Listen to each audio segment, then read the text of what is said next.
Aunt Linda slapped her so hard on both cheeks that she felt the sting radiating through her skin. She gripped the girl's hair and wouldn't let go. "Where's the money?" Aunt Linda shouted right in her face, her hands still tangled in the girl's hair. She felt like her scalp would tear off from the force, her cheeks throbbing from the slaps. Yet the worst pain of all was seeing her father stand there, doing nothing while his new wife abused her. Aunt Linda shrieked, "Hand over the money you stole!" "Ouch! I didn't take anything, Aunt Linda," she cried, her voice shaking. "Please stop." Aunt Linda slammed her head against the wall. "Don't lie to me." "I'm not lying. I swear I didn't steal anything. Ouch!" the girl sobbed when Aunt Linda yanked her hair again. "That's enough," Dad finally ordered, but he had let it go on for so long that she'd already started bruising before he intervened. Aunt Linda shoved her to the floor. She had no choice but to weep silently. "Charles, warn your daughter. She's way too quick with her hands," Aunt Linda told the father. Aunt Linda kept insisting the girl had taken her money, but there wasn't a single coin stolen. She hadn't even gone near Aunt Linda's room. Slowly, the girl stood up, walked to her own room, and sank into a corner, hugging a framed photo from the past. 4 months later, her father brought Aunt Linda to live in the house, along with Aunt Linda's daughter, Lucy, who was about the same age as the girl. She had hoped the house might become happy again, but she was wrong. Aunt Linda and Lucy made her do all the housework. Sometimes they didn't even leave any food for her. One day, the girl left her room after they had eaten, finding plates left on the table, but no food. There was a bit of rice left, just a tiny portion. "Thieves shouldn't be fed," Aunt Linda remarked loudly, wanting her to hear. She mumbled under her breath, "When did they ever feed me anyway?" She thought to herself, "Even the dog gets fed better than me. I'm treated worse than an animal." "Mum, she said something," Lucy tattled, looking at her mother. Lucy was always bold when Dad wasn't around, but she acted angelic in his presence. "Were you talking about me?" Aunt Linda snapped. "No, I wasn't." Aunt Linda's voice rose to a shout. "Don't lie!" The girl didn't shout back. She only thought, "One day, Lucy, you'll get what's coming." "Ouch!" she exclaimed when Aunt Linda grabbed her hair again, pulling so hard that the girl fell to the floor. "Straighten up," Aunt Linda glared. "I'm still furious about what you did." Then Aunt Linda kicked her. "Mum, that's what she deserves," Lucy said with a laugh. The girl clenched her fists. "One day, I'll get back at both of you." Despite her aching body, she went back to the sink and finished washing the dishes. Afterward, she hurried to her friend Betty's house. As soon as Betty opened the door, the girl hugged her, sobbing quietly into her shoulder. "What happened?" Betty asked gently. She already knew about the abuse. Betty led her to the bedroom, left for a moment, then returned with some ice. They both sighed. Betty said, "Why don't you leave that house?" "Where would I even go?" she asked. "Come stay in Los Angeles," Betty suggested. "I have no money. I don't know anyone there," she replied. Betty insisted, "We'll figure it out. Just hang in there, okay? I really feel sorry for you. If only we could report them to the police. But Aunt Linda's brother is a cop, so they won't listen." Betty noticed tears welling in her friend's eyes. "Have you eaten?" She shook her head, wiping her tears. "Let me check our kitchen," Betty said, leaving her alone for a bit. The girl lay on Betty's soft bed, staring at the ceiling, pondering her situation. Betty returned. "All we have left is noodles and eggs, so I cooked those for you." "Thank you," the girl said, sitting up and eating quickly. She went home only once she was certain Aunt Linda and Lucy were asleep, afraid they might beat her again before bed.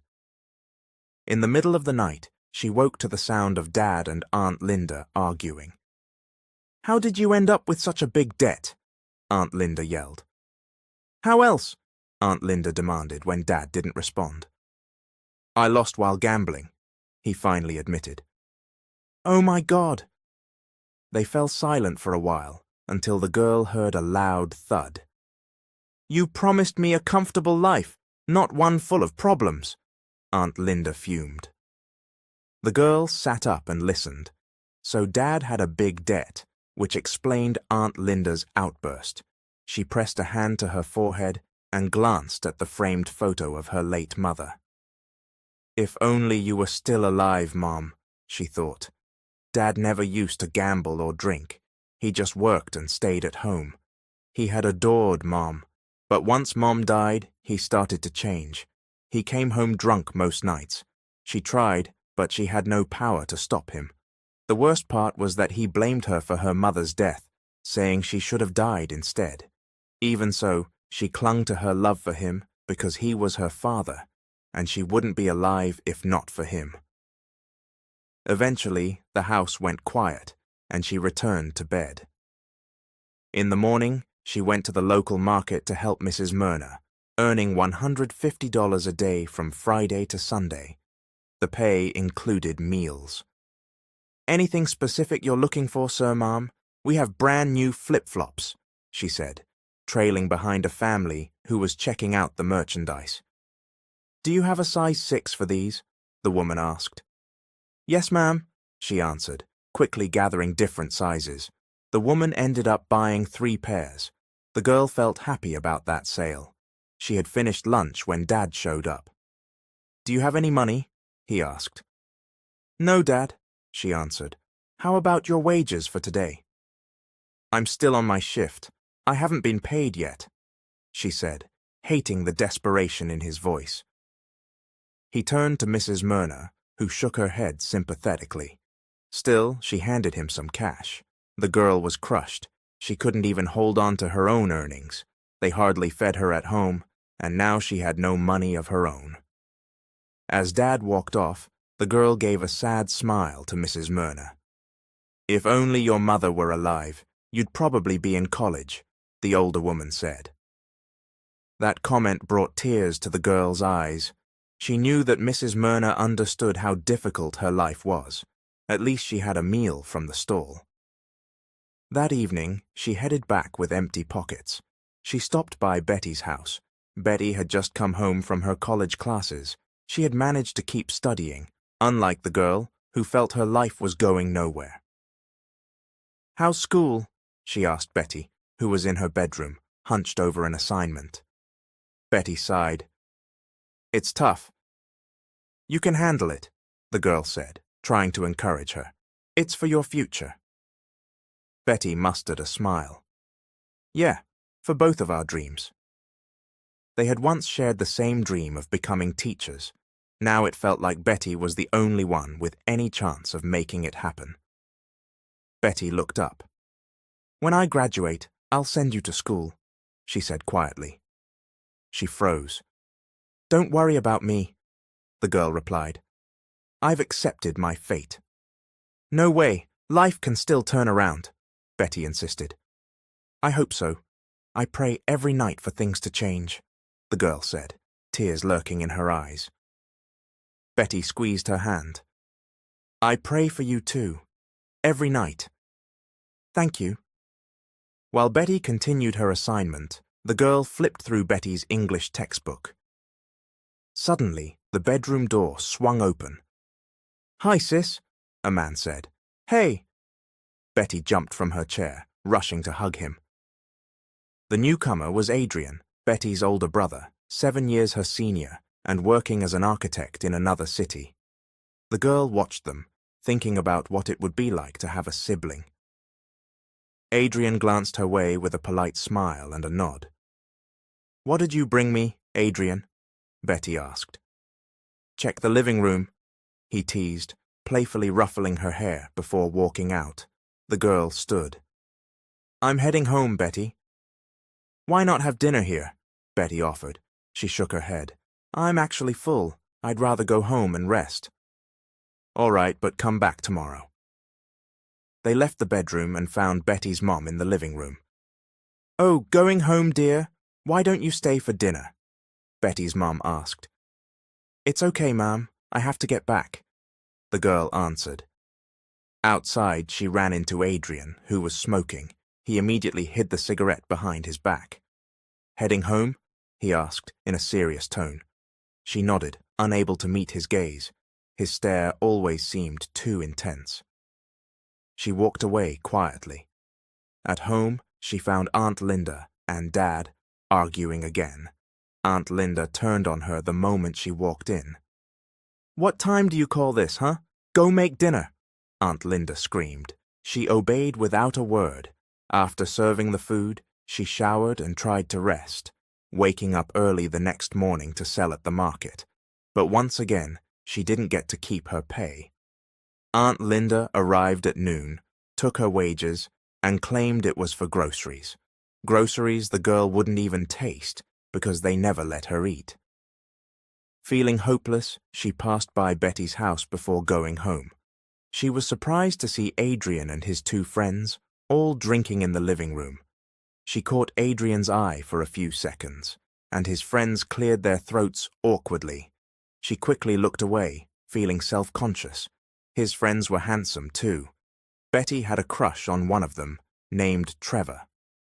Betty's in her room, Adrian said when she asked. The girl thanked him and headed for the bedroom, knocking and then walking in. Why are your cheeks so red? Betty teased, grinning. The girl couldn't find words right away. I thought you said you didn't have a crush on my brother anymore, Betty continued in a joking tone. She looked off to the side, embarrassed. If he didn't have a girlfriend, I'd totally set you two up, Betty teased more. Stop saying stuff like that, the girl grumbled, trying to hide her awkwardness. Betty laughed loudly. Hey, she poked the girl's side with a finger.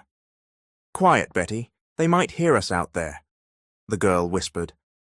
Betty kept giggling. Fine, fine. I won't tease you anymore, Betty said. By the way, could you do this essay for me? Betty smirked. That's your assignment, the girl replied. I'm stuck. You're way better at writing than me, Betty said with a pleading smile. Please, she batted her eyes dramatically.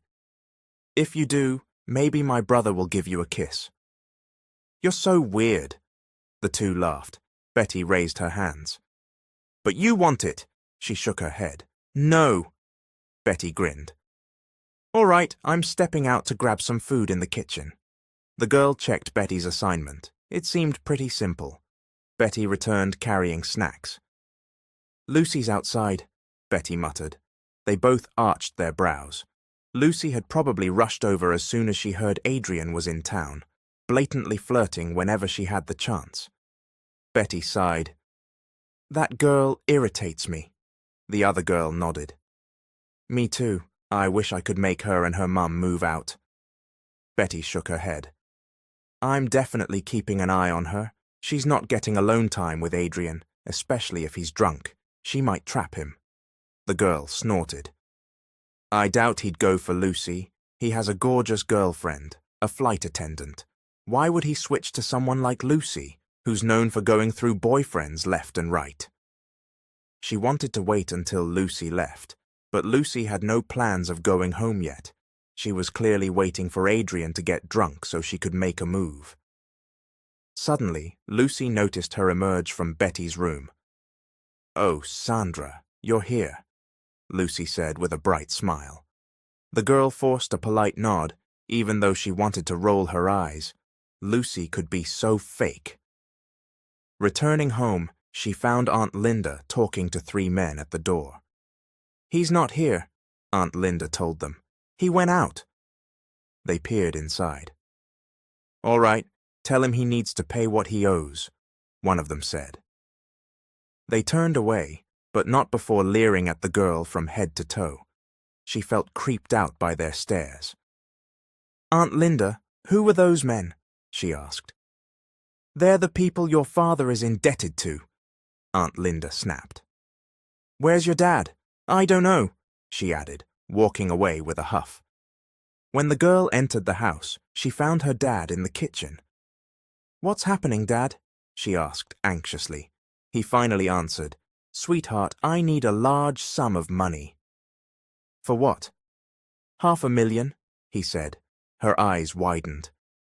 "Where would we get that kind of money? I only make $150 a day at the market." She felt sorry for him, but was at a loss. "What if we just sell the house?" Aunt Linda suggested, strolling in. Dad shook his head.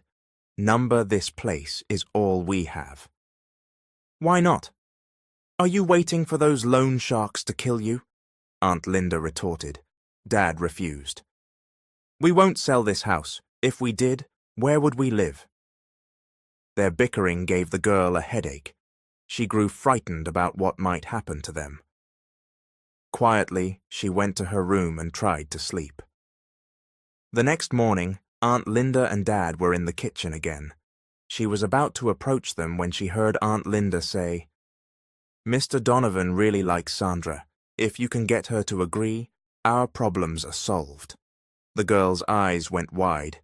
She waited for Dad to defend her, to refuse any plan that might endanger his daughter, but he said nothing. She walked out of the house in a daze, convinced they were plotting something terrible. They didn't show up at the market that day, which further confirmed her suspicions. After her shift, she went to Betty's house. Betty was standing outside, clearly expecting her. Adrian and a friend were in the living room, apparently on vacation. "I have something to tell you," the girl said softly. Betty frowned.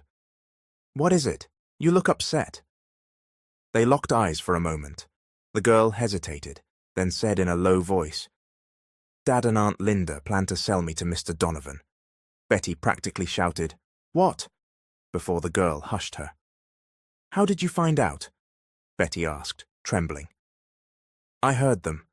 Dad owes a criminal group $500,000. He doesn't want to sell the house, so Aunt Linda suggested he sell me instead, and he's actually considering it." Her tears began to flow. "I'm scared, Betty. I don't know what to do." Betty rubbed her back. "We have to think of a plan." Their conversation was cut short when Adrian suddenly opened the door. "Have some snacks," he said. "Later, Adrian. We're busy," Betty snapped. "And don't just barge into my room." He raised an eyebrow at her. "I ordered food. Grab some in the kitchen," he said, then left. "Such a nuisance," Betty muttered. The girl just gave a faint smile. Betty placed the food on the table and said, "Sandra, you have no choice. You have to run away." The girl sighed. "Where would I go? I don't have any money." "I'll think about it tonight, but be careful at home. Lock your doors and windows. If you feel unsafe, you have to leave." She nodded. Later, she returned home and saw Dad and Aunt Linda talking. "Sweetheart, come here," Dad said. She approached, wary. "What is it?" Dad exchanged glances with Aunt Linda. "I talked to Mr. Donovan," he began. She felt rage welling up, but she struggled to stay calm. "And?" "He's going to cover my debt," Dad went on. "In exchange for what?" she asked, although she already knew.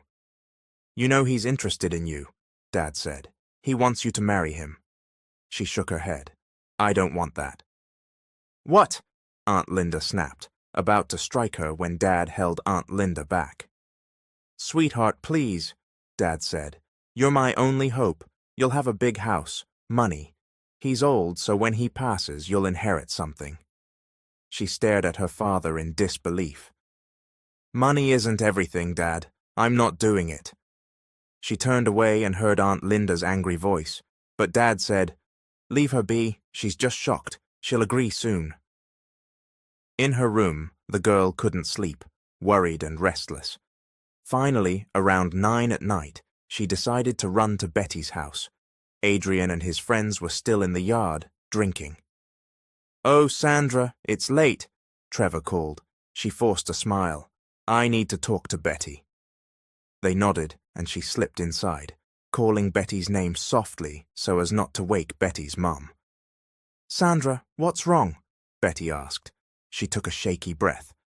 "I've been thinking, I'm leaving my house." Betty frowned. You're running away. She nodded. Yes, but I need money first. I have an idea. Betty's face darkened. What do you mean? She steadied herself. Remember you said some of your classmates work at... No, Betty said, tears filling her eyes. I won't let you do that. The girl's eyes misted over too. I don't have another choice. I'd be even worse off if I let Dad sell me to that old man. Betty, it's just one time.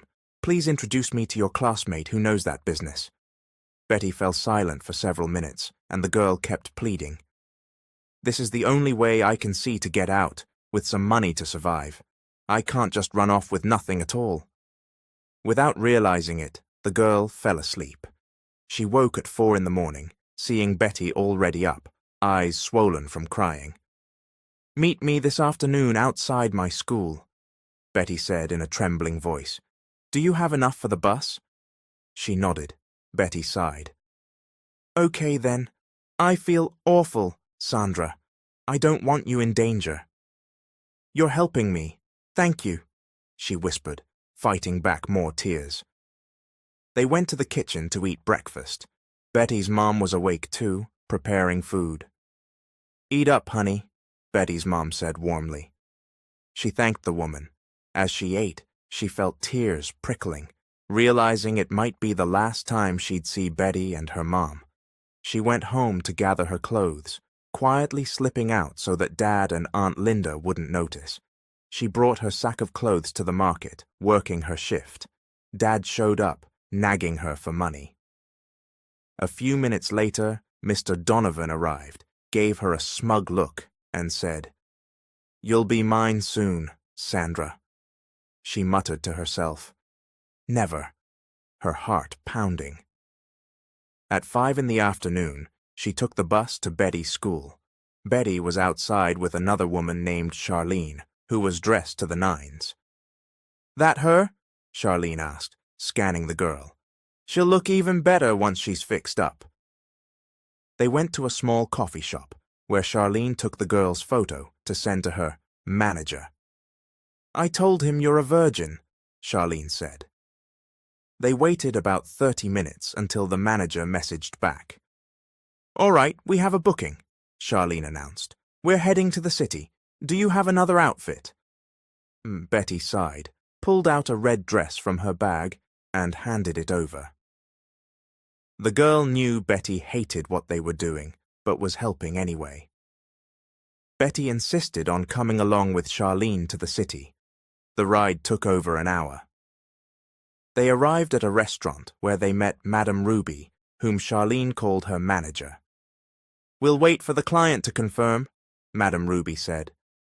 The girl felt tense but hoped it would actually pan out. She was already dressed and made up. Charlene and Betty had helped with that on the drive. 20 minutes later, Madame Ruby received a text. He sent my cut. He's at this hotel room, Betty cried as they brought the girl to the hotel entrance. She wanted to walk her all the way inside, but got scolded by Charlene. Here's my number, Betty said. Don't ever forget me. Their goodbye felt like it would never end. Thank you, Betty. Take care, the girl whispered, tears sliding down her cheeks. She composed herself and approached the reception desk. Yes, ma'am, the receptionist asked. Room 303, under the name Rose, she said quietly. That was the alias Madame Ruby had given her. Please wait, the receptionist said, dialing a number. Sir, your guest Rose is here. All set, ma'am. She walked to the elevator, heart hammering in her chest. She reached the 3rd floor, shaking so badly that she could hardly take another step. Outside room 303, she knocked lightly, but found the door wasn't locked. She pushed it open and saw another door inside, also unlocked. She peeked through the small gap, but saw no one. The sound of running water echoed from the bathroom. Clearly the client was showering. She placed her sack of clothes inside a small cabinet near the door, then stood waiting. The water stopped. Her stomach churned with nerves. A moment later, the bathroom door opened. She bowed her head, seeing only a pair of male feet walking past. She was too embarrassed to look up. "Are we starting now, or do you want to shower first?" asked a deep, familiar voice. Startled, she glanced up. Her eyes widened. Her mouth fell open in shock. "Adrian?" She couldn't believe it. Her best friend Betty's older brother, who she'd secretly liked, was the client. Didn't he have a girlfriend? Why would he hire someone? "You," he said, looking equally taken aback. He ran a hand through his hair. "You can still walk away," he mumbled. She froze, her mind racing. She was already here. What else could she do? "I'll shower," she managed to say, turning around and rushing into the bathroom. Her cheeks burned with shame and confusion. She stripped off her dress and stepped under the shower, scrubbing every inch of her skin, even using her underwear to make sure she felt completely clean. 90,000, she thought. Suddenly, there were 3 knocks on the bathroom door. "You almost done? I'm getting impatient," Adrian called. She swallowed. "I'm done," she answered, her cheeks flushed. She toweled herself off and squeezed the water from her hair. Then timidly, she emerged. Adrian stood near the window, scrolling on his phone. She cleared her throat to get his attention.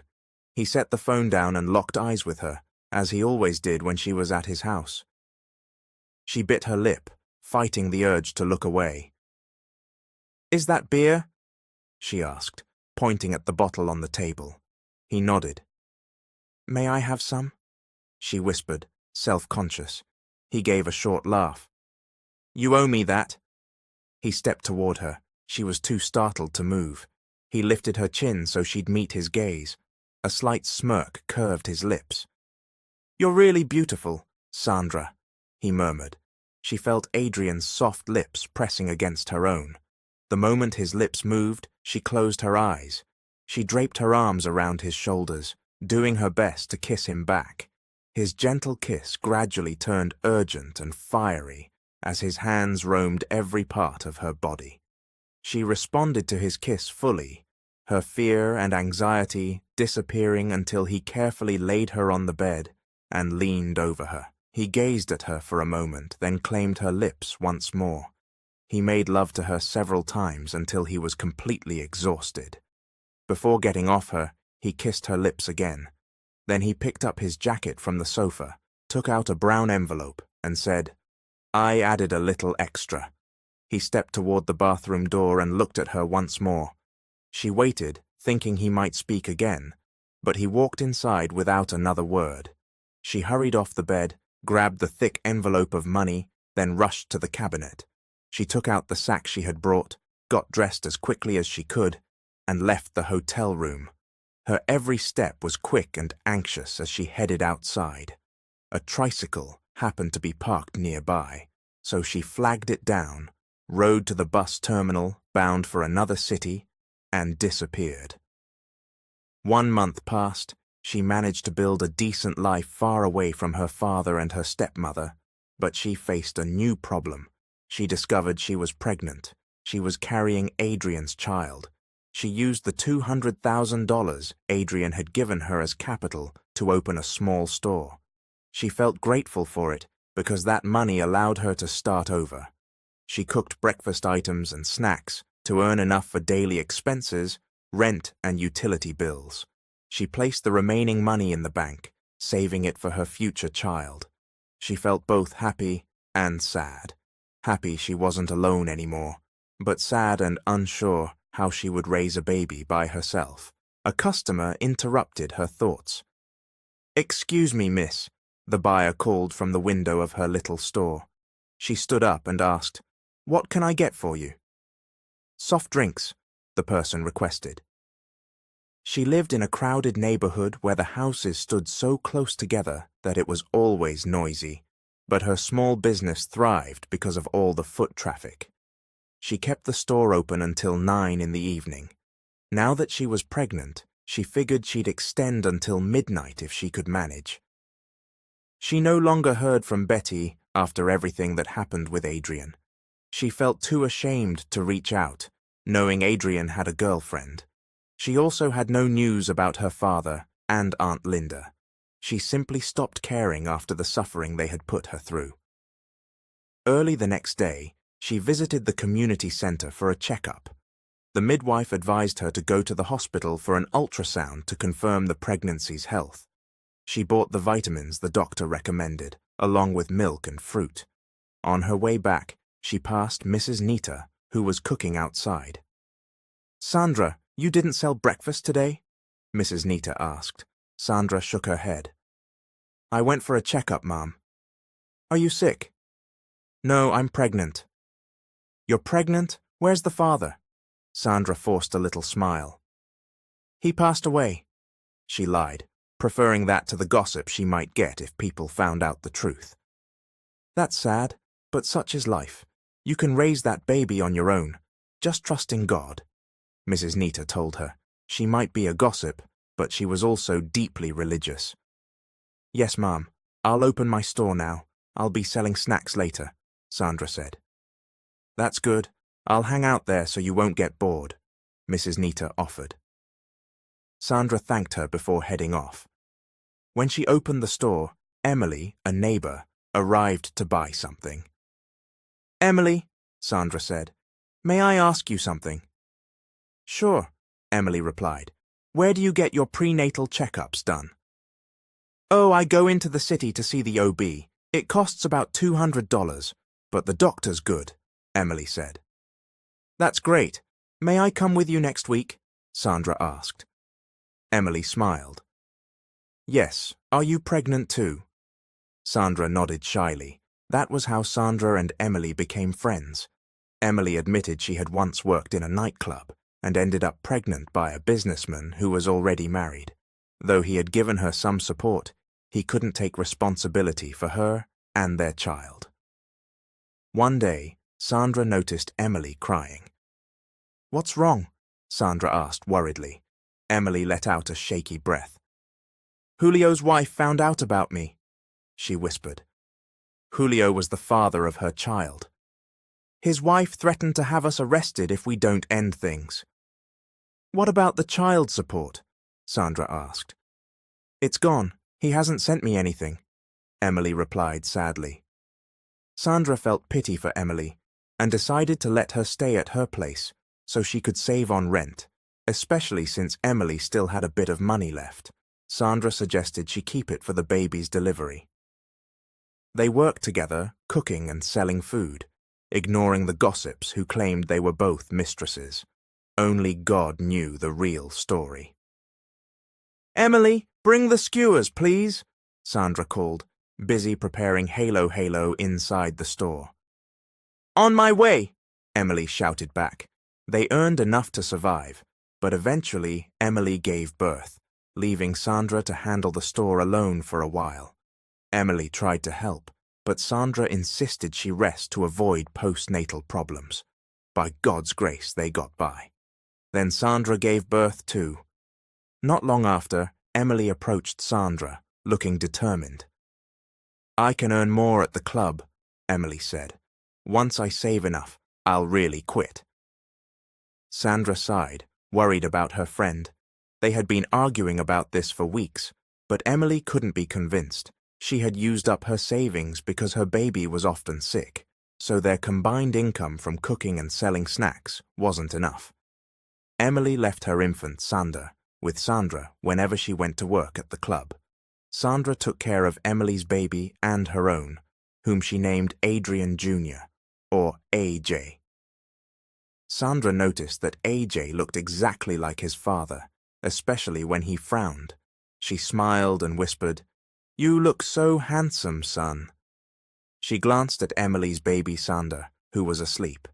She prayed for Emily's safety at the nightclub. She rocked AJ to sleep, then laid him on a mat. She didn't rest yet. She prepared ice candies to sell at the store. 1 year passed. Sandra often wondered how Adrian was doing. She had no idea if he had married his girlfriend. Her feelings for him had grown since that night, even stronger once she gave birth to his child.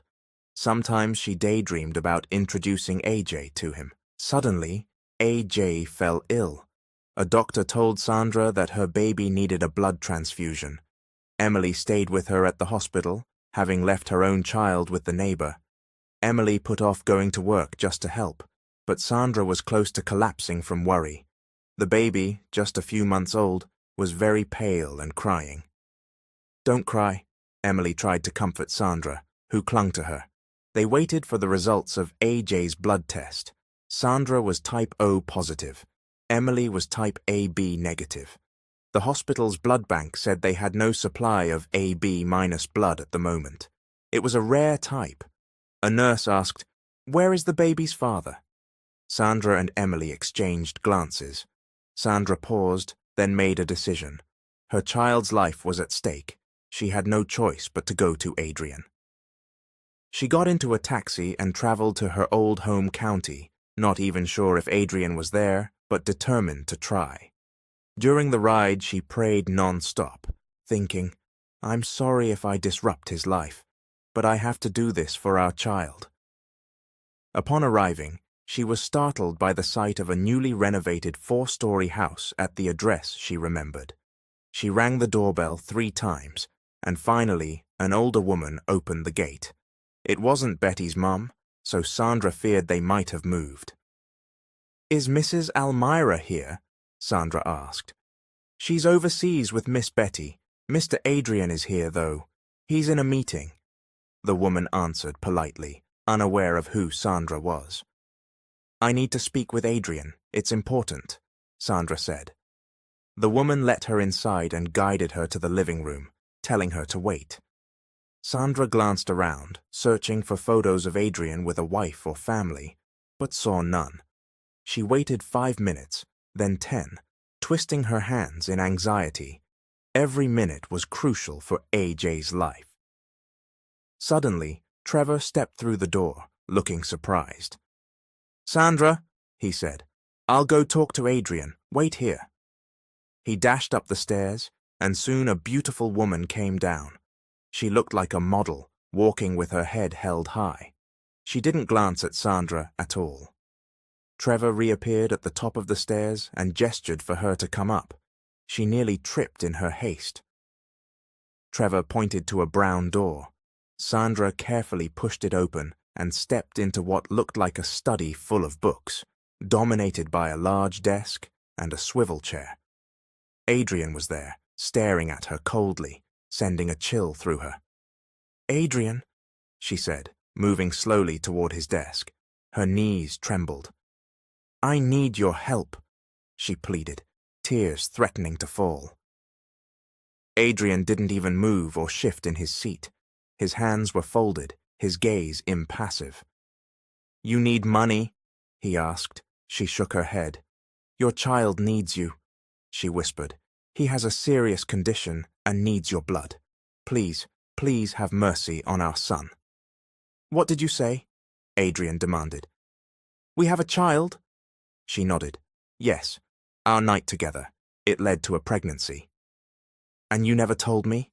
he asked, furious. "Please, can we talk about that later? Our son needs you. His condition is critical." Adrian rose from his seat, grabbed his wallet and keys from a drawer, and said, "Let's go." He seized her hand, pulling her from his office. Outside the door, Trevor waited. "Can you drive us?" Adrian asked. "Where to?" Trevor said. "St. Joseph's Hospital," she said quietly. Trevor looked startled, but hurried to follow them. As they walked downstairs, the housekeeper approached with a phone. "Sir, your mother is on the line." "Tell her I can't talk now," Adrian replied, still holding Sandra's hand, leading her straight to the car. Inside, Adrian turned to Sandra. "Is it a boy or a girl?" "Boy," she answered. "What's his name?" "Adrian Jr.," she said softly. "His last name?" Adrian asked. Sandra sighed. "Gomez," she admitted. "Not mine? Why didn't you list Madrigal?" he snapped. "You need the father's signature for that, right?" She swallowed hard. "I was scared to contact you," she murmured. "I see. You left without saying anything," Adrian accused. She didn't respond, too worried about AJ to argue. Trevor muttered, "Calm down, man. She's frantic enough." They reached the hospital. Adrian immediately had his blood drawn, which matched his child's. Once the transfusion began, he stood by his son's bedside, pressing a gentle kiss to the baby's tiny foot. His eyes were closed, and when he opened them, they were red. "You'll be fine, son. Daddy's here," he whispered. Emily pulled Sandra aside. "I'll head home, okay? I left my baby with the neighbor." Sandra nodded. "Thanks for being with me," she said. Emily gave a small laugh. "Your son's dad is really handsome." Sandra lightly smacked her arm, but Emily only laughed harder and left. By nighttime, AJ's condition had improved. Adrian had him transferred to a private room. AJ woke up crying for milk, and Sandra was about to nurse him when she noticed Adrian watching. She felt flustered, but she thanked him. "Thank you for helping us," she said awkwardly. Adrian lifted an eyebrow. "Is anyone looking for you at home?" he asked, sounding irritated. She didn't know how to bring up the topic of his girlfriend or wife. She could only guess he might be married by now. She avoided his gaze. Adrian cleared his throat. "I'll get you something to eat. Do you want anything special?" She fumbled for her wallet. "Just fried chicken and rice, maybe." He frowned, then left without a word. She cuddled her baby, smiling at him. "You look so much like your dad," she whispered to AJ. "Not a bit of my face in you, huh?" She chuckled, relieved he was doing better. "I'm sorry, sweetie, for letting this happen to you." Adrian returned, but he wasn't alone. He had arrived with a few friends who carried grocery bags filled with diapers, milk, fruit, and food. "Hello, Sandra," one of them, Ford, greeted, stepping close as though to kiss her cheek. Adrian yanked Ford back, making Ford's eyes widen in surprise. Richard, another friend, started laughing. "He's jealous," Richard teased Adrian. Sandra's cheeks burned. Adrian scowled at his friends. "Relax, man," Ford said. "We just got here. We brought groceries for your kid." "Fine, but now you can all leave," Adrian snapped. Richard snickered. "Is that how you treat us now that you've found Sandra again? You don't need us, huh?" Adrian rolled his eyes. Another friend teased, "That baby looks exactly like you, Adrian." "Must have been quite a night you two had." They all burst out laughing. Adrian held himself back from joining in, but Sandra felt mortified. "I'm just saying, maybe she didn't enjoy it at all," one teased. "Stop it," Adrian growled. "Get out." They took their time, joking more. "We'll drop by again tomorrow to visit Sandra and baby Adrian Jr., one friend insisted. "Don't bother," Adrian grumbled. "We're not here for you," they retorted with a laugh. "We're here for Sandra and baby AJ." After they left, the room fell silent. "Aren't you going home?" Sandra asked timidly. "Why would I?" Adrian retorted. She sighed, feeling too embarrassed to ask if his wife or girlfriend was waiting for him. "I'm going to take a shower," she told him. "Please watch the baby if he wakes. Don't scare him," she joked. Adrian scowled, and she laughed at his annoyed expression. When she finished her shower, she saw Adrian rocking the baby to sleep. The sight warmed her heart, and she smiled. "Get some rest," Adrian said gently. "I'll take care of him." She thanked him and lay down. She was so exhausted from the past few nights that she fell asleep immediately. She woke to voices. Betty stood by her bed, eyes full of tears. "Sandra, how are you?" Betty asked. Sandra jumped up and hugged her friend. "I'm mad at you," Betty blurted. "You were supposed to call me, but you vanished. If it weren't for my nephew ending up here, I never would have found out that you and my brother have a child." Sandra apologized repeatedly. Betty sniffled. "Thank goodness we love you. Don't leave us again." Betty turned to Adrian. "Don't let Sandra run away next time, got it?" Tita, Betty's mum, was there too, hugging Sandra and cooing over the baby. A week later, The baby was discharged from the hospital. "You're coming home with me," Adrian told Sandra flatly. "No arguments." Sandra tried to protest. "But I have a store and I'm making a living there." Adrian gave a slight smirk. "I can give you as much money as you need." She pouted. "I can just borrow money. AJ and I can manage." "Really, Sandra? You want our son to grow up that way?" Adrian asked, silencing her. They arrived at Adrian's place. He took Sandra and the baby to his room. "Don't argue," he told her firmly. "You're staying here." She sighed. "Okay. I have to go out for a bit. Mom and Betty will come over so you won't be alone," he explained. Then he narrowed his eyes at her. "Don't even think about running off. I have a guard posted outside." She was stunned. "Why do I need a guard?" he snorted. "You're good at disappearing." She put AJ to bed so he could recover his strength, then sorted through their clothes to wash them. Emily had sent all of Sandra's and the baby's things from the hospital the previous day, following Adrian's instructions. Later, Betty arrived and saw what Sandra was doing. "You got married already?" Betty teased, laughing. "You're living here with my brother after all." Sandra rolled her eyes. "Stop that. By the way, how did my brother end up being your client that night?" Betty asked, lowering her voice so Adrian's mom wouldn't hear from the kitchen. Sandra's cheeks flamed. "I have no idea. You knew I planned to do that, so—" Betty nodded.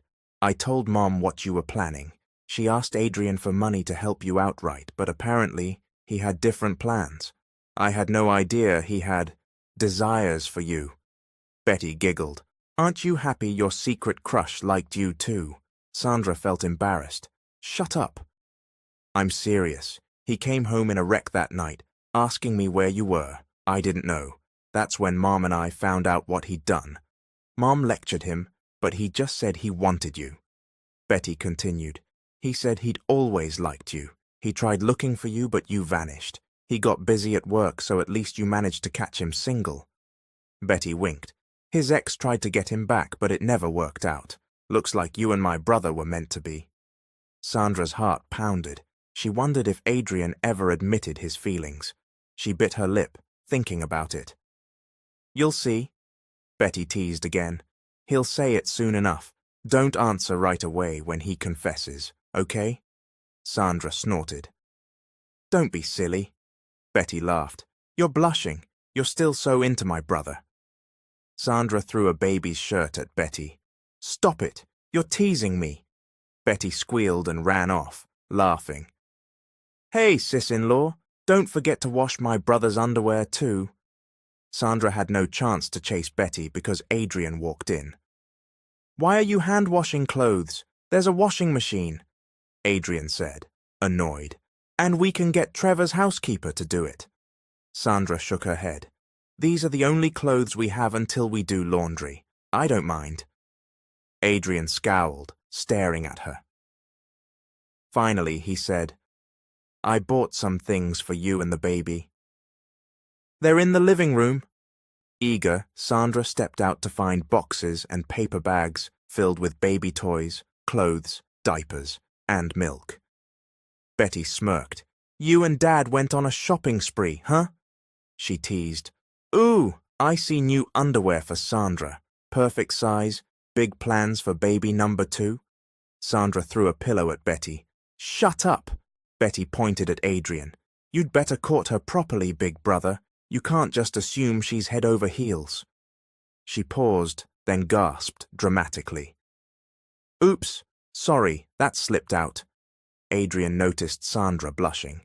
He smirked. She wandered over to a paper bag from a jewelry store, but didn't touch it. She felt uneasy that Adrian had bought her something so expensive. Their mother came out of a room, carrying baby AJ. "So," she said, "what's your plan for the two of you?" Adrian and Sandra exchanged looks. "If Sandra agrees," Adrian answered, "we'll get married." Sandra felt her jaw drop. "Married? So soon?" She wondered if he was serious. Betty made a show of mocking them. Sandra can't even speak. She's speechless. Adrian turned to Sandra. Do you not want to marry me? Don't you like me anymore? He asked directly. Betty snickered. Yes, big brother, beg for it. Their mother just laughed, while Adrian glared at Betty. Sandra looked away. Why do you want me as your wife? Because I love you, Adrian answered without hesitation. I've loved you since you were younger. I never stopped loving you. He locked eyes with her. Do you love me? She bit her lip, noticing the hope in his gaze.